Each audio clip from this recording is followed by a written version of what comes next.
While serving time for a crime they didn't commit. That's the reality for 367 people in the United States to date. Right here in Tulsa, we've seen it firsthand just in the last year when two high-profile murder convictions were overturned, one leading to an exoneration, the other a lesser sentence. George View's Corey Duke looks at the trend and what ultimately led to the two men walking free. We've been waiting on this day for a long time.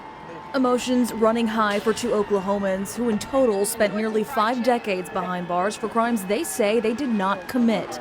Today, both are free men, but wear the scars of the last several years spent in prison. You just move on and keep going, that's the only way you're gonna make it, and I can't hold no grudge. Corey Atchison, in prison for the last 28 years after he was convicted of shooting and killing a man during a robbery in 1990. Atchison maintained his innocence, and a private investigator began looking into his case. A Tulsa judge ruled the findings as a miscarriage of justice and believed witnesses in the case had been coerced. Atchison walked away a free man on July 16th. Corey, how does it feel? Willard O'Neill, the second man to walk free this year. Thank God. O'Neill serving nearly 17 years in prison without parole in connection to a 2001 murder in Tulsa. His case, not exoneration, but a plea agreement led by the Oklahoma Innocence Project. I'm nervous.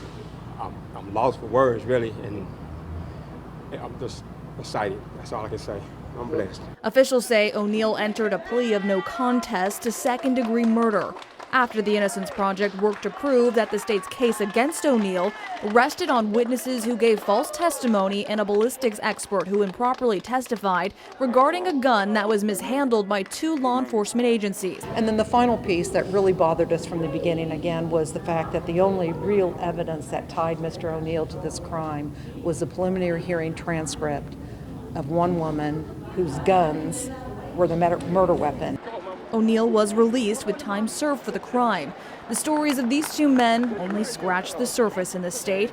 The National Registry of Exonerations lists 36 wrongful convictions in Oklahoma alone, 7 of those who were given the death penalty.